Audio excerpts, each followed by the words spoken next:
Hi, this is Usha. Welcome to Rathod Science classes and welcome back to Polity lecture series. In this lecture, we are going to see part 2 of municipalities. So in this lecture, we are going to discuss types of urban governments. So here we are going to discuss 8 types of urban governments, and also we are going to see some important part regarding revenue. Okay, so here this types of urban government will be important from your prelims point of view. You can expect a question from this area. So now let's get started with our discussion and let us see which is given in our Laxmikanth. So the following 8 types of urban local bodies, they are created in India, that is for administration of urban areas. So mainly for administration of this urban areas, so we divided this urban local bodies into 8 types. So which are those 8 types? So they includes municipal corporation, second one is municipality, third one is notified area committee, fourth one is town area committee, and fifth one is cantonment board, and sixth one is township, seventh one is port trust, and next and last one is special purpose agencies. So you have to remember this 8 for sure, and there are some major differences, and in some bodies we are having a minor differences you need to remember. So which is formed by using act, right? So which is having statutory provision. So those things you need to remember.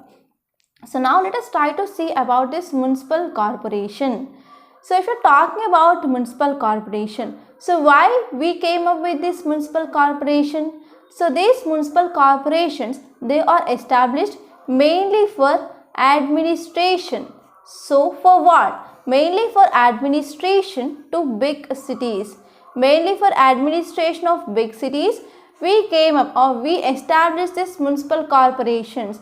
For example, we can say Delhi, we can say Mumbai, we can say Hyderabad, etc. So for administration of big cities, we came up with this municipal corporation.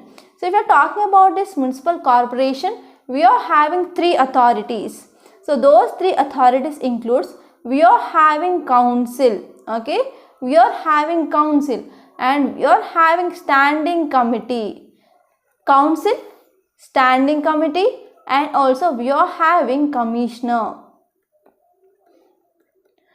So 3 authorities includes council, standing committee, and commissioner. So council which have legislative functions. So legislative function means it will mainly discuss, it will come up with what are the things which mainly done. Okay, it will make just laws as we are comparing with our legislature, right? So here this is a legislative function. Okay, so function of this council is legislature. So who will be the head of these councillors? This council mainly had head, that is mayor.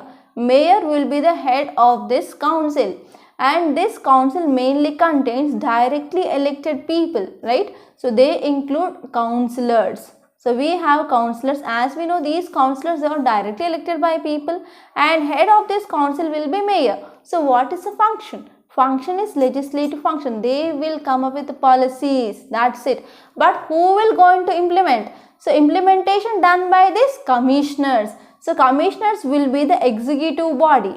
So commissioners, they will mainly implement whatever the policies which are come up by this council, and these commissioners, they will be appointed by state government.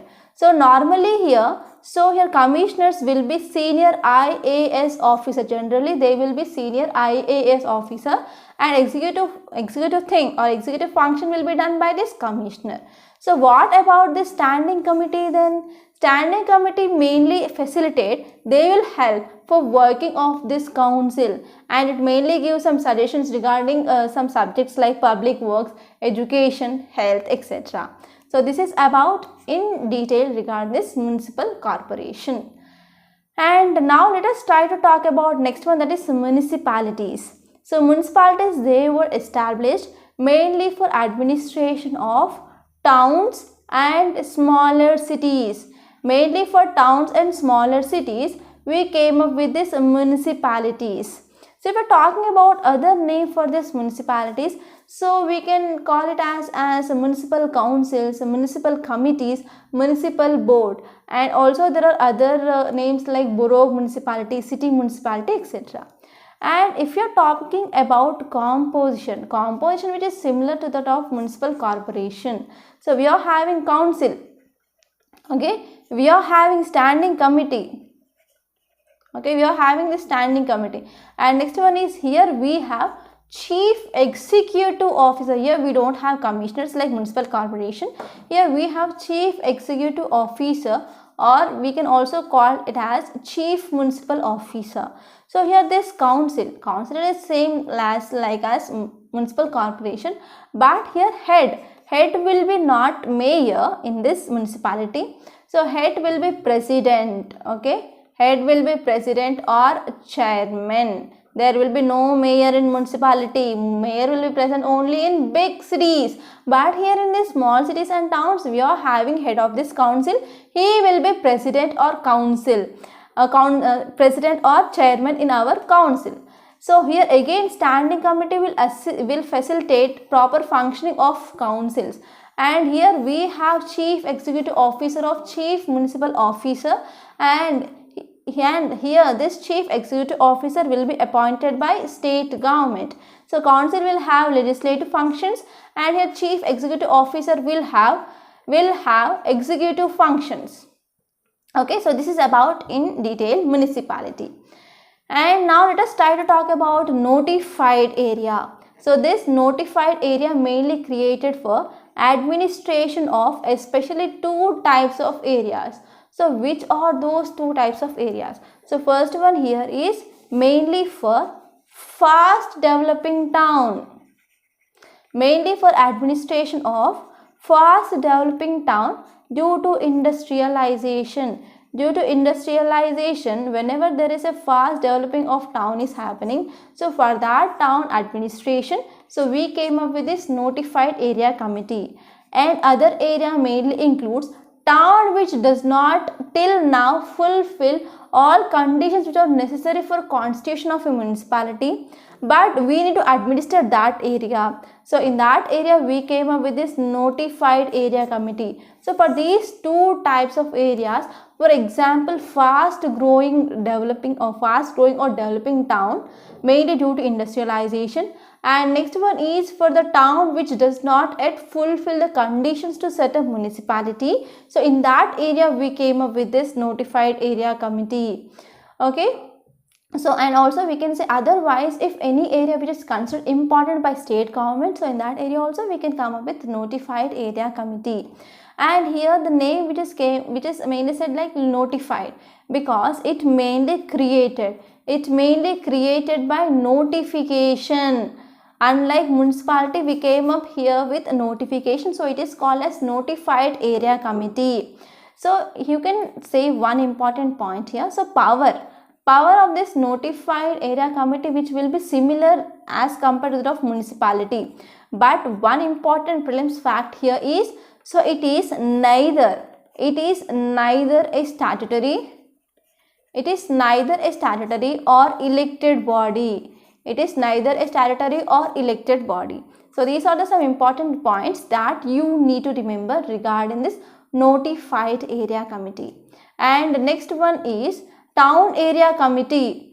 So if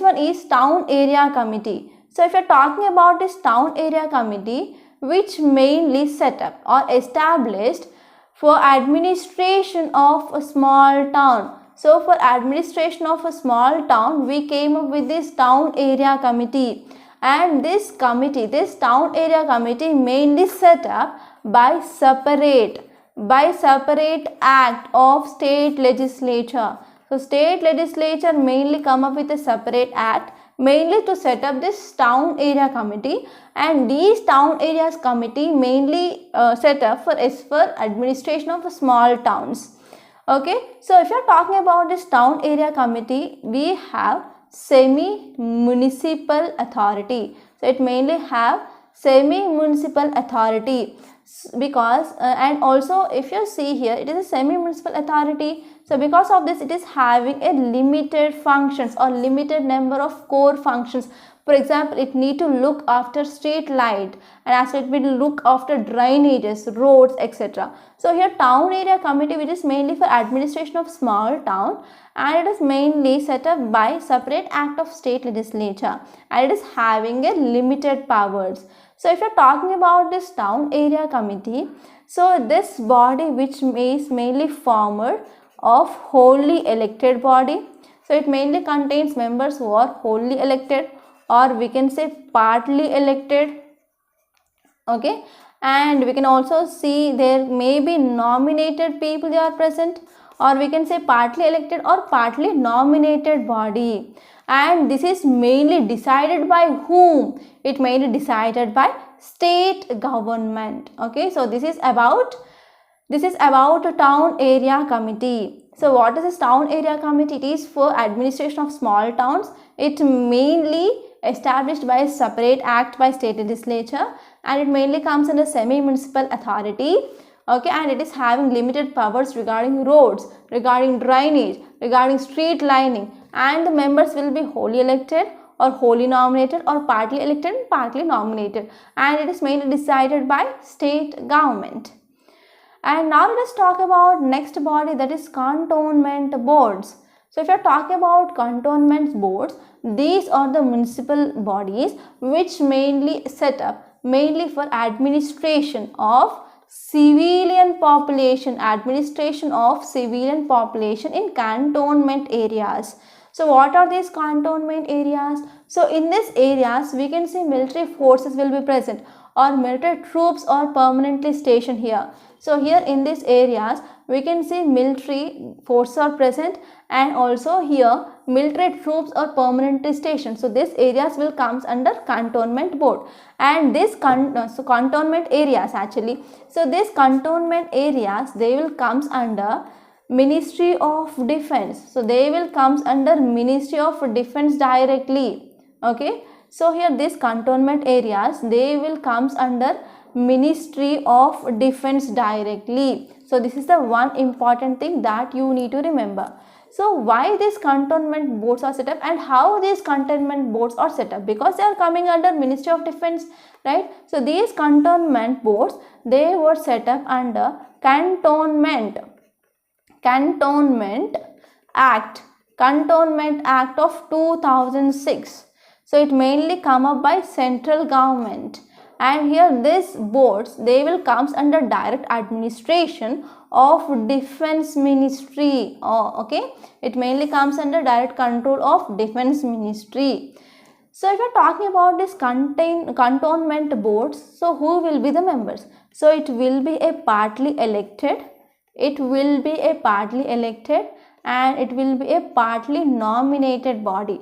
So who will be the ex officio president?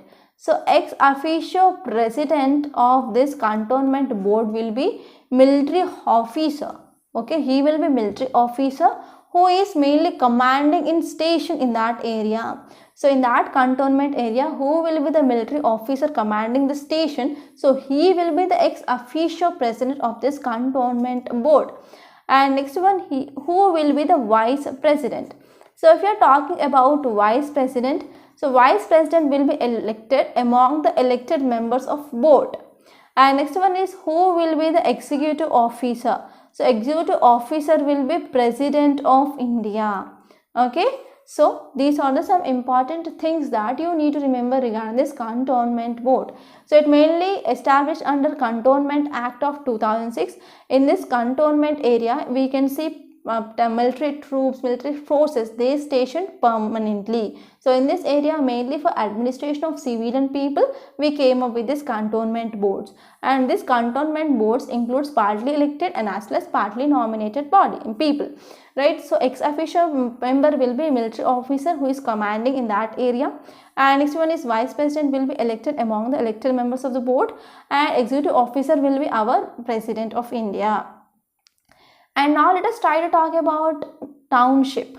So if you're talking about township, so it is mainly established by a large large public enterprise. Okay, so it mainly established by large public enterprises. So why we came up with this township? Mainly to provide civic amenities, basic civic amenities for people who are mainly working in that public enterprise. For example, staff who are working, and for example, workers who are working here, and people who are living in housing colonies built near the plant. Okay, for example, if there is any plant here, so in this so and so office or so and so factory or so and so industry, many people are working, like staff and as well as workers. They will be living alongside, which is very much near to this plant. So for those people here, to provide basic amenities, so township mainly established. So this township mainly established by larger public enterprises. And one important plain fact you need to remember here is, so this township, it is not an elected body. So all members of this township will be from this public enterprise. Okay, so this is about township. And now let us try to talk about next one, that is port trust. So if you are talking about port trust, so this mainly established in mainly port areas. It mainly established in port areas. For example, I can say like Mumbai. Kolkata, and Chennai, so and so. In many ports we came up with this port trust. So what is the purpose of this port trust? So why we need this port trust?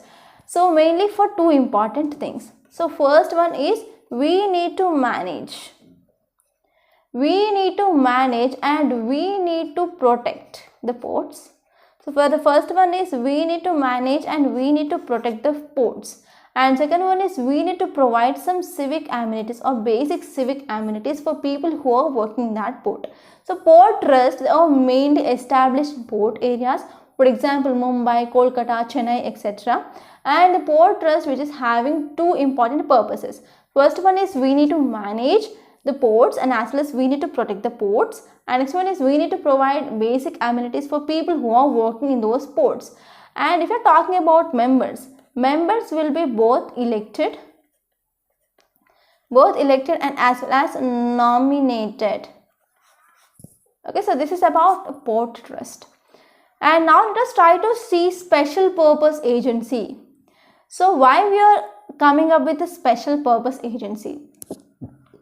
So states mainly set up this special purpose agency, especially in certain areas, not in all areas, only in certain areas. State government will come up with establishment of this special purpose agency. So what is the purpose of this special purpose agency? Mainly to undertake some designated activities. Or we can say like special functions. Mainly to do some special functions and as well as to do some designated activities, the state government can establish this special purpose agency. So I can say this special purpose agency which is mainly function based. It is mainly functions based, that is it will be set up based on functions but not based on area. It is not area based but it is a function based. And if you are talking about this special purpose agency, mainly set up for either single purpose or for a uni-purpose or special purpose or many functions, so and so. So for example, we can say like town improvement. Okay, we have town improvement trust and as well as housing boards are present and even pollution control boards. So these are some important things which mainly comes under this special purpose agency. For example, they will mainly look after sewage and as well as electricity and even pollution, transport, etc. So if you're talking about some important things that you need to remember regarding this special purpose agency, they are mainly established as a statutory body. So they are statutory bodies. They are mainly established under Act of State Legislature. And if you are talking about functions of those special purpose agency, they will function as autonomous body. And one important thing you need to remember here is they are not subordinate. Okay, they are not subordinate agencies to local municipal bodies. They individually they will work, they will not act as a subordinate. So these are the some important things that you need to remember regarding this agency, different types of municipal bodies. Okay, so this is about this thing. And now let us move on to a small topic that I want to discuss, that is about municipal revenue. So what is this municipal revenue? So here, what will be the revenue, that means what will be the income. So how municipalities they will get income in short. So there are about 5 sources of income for this urban local bodies. So they mainly includes, the first one is tax revenues. Okay, for example, I can say it will be the property tax. Property tax will be the one important source of income or source of revenue for municipalities. So if you are focusing on tax revenues, so the revenue mainly from local taxes, for example, property tax and even entertainment tax and tax on advertisements and even professional tax, water tax, tax on animals, lightning tax and pilgrimage tax, market tax, toll on new bridges, octroi. Okay, octroi means whenever goods are coming into so and so place for final consumption, then here sometimes the tax will be imposed, that is called as octroi. But most of the cases and most of the states they mainly remove this octroi actually. So if you're talking about tax revenue for this urban local bodies, so they will get some revenue from income tax, entertainment tax, taxes on advertisements and professional taxes, water tax, a tax on animals, lightning tax, pilgrimage tax, etc. So in addition, municipal bodies they also imposes other cess. For example, library cess. Cess, it is a compulsory thing, right? And next one is educational cess, that will be the additional tax. Okay, cess means additional tax. And next one is beggary cess. So here library cess and as well as educational cess and beggary cess. So cess mainly imposed mainly for particular thing, okay, particular purpose. So whenever they are imposing library cess means the amount which they are collecting that will be utilized for establishment and maintenance of libraries. For example, education cess means that can be used for other programs which are mainly present in that state for promotion of education. And next one is beggary cess. Okay, cess means is mainly imposed for a so and so purpose, and cess will be the additional tax. So and next important source, it is the non-tax revenues. So source mainly include rent on municipal properties. Whenever they are giving a lease of this municipal properties, on that they will be getting income, and fees and fines, royalty, profits, dividends, interest, etc. So they will be the non-tax revenues here. So even water charges, sanitation charges, sewage charges, etc. And if you're talking about grants, third one here is grants. So here this grants, they mainly include various grants which are mainly given to municipal bodies by central government and as well as state governments. So from central government and as well as state governments, they will get some grants. For example, to go for any developmental programs, for infrastructure schemes and for urban reform initiatives. For example, I can say slum beautification programs that are mainly happening in many cities. So for that here, urban local bodies, they will get some funds from both central government and as well as state governments. And next one is next to important source of revenue for urban local bodies, it is devolution. So it mainly consists of transfer of funds to urban local bodies from state government. Okay, so from state government there will be transfer of funds according to recommendations of State Finance Commission.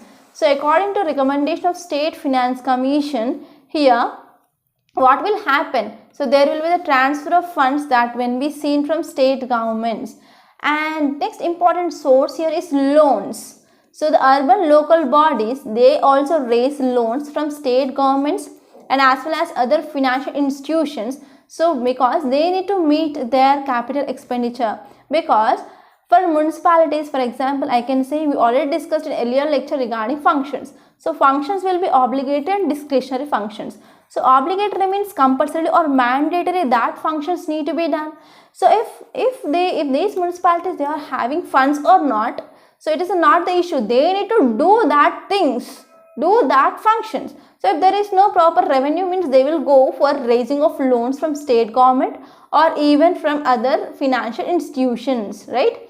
So this is about loans. They can borrow from financial institutions or other bodies only with the approval. So it can be done only with the approval of state government. So this is one important prelims fact. Okay, so this is about source of revenue for municipalities. So by this we completed this municipalities chapter. So I hope you enjoyed this lecture. Please subscribe to my channel and don't forget to like, share and comment my videos. Thank you so much.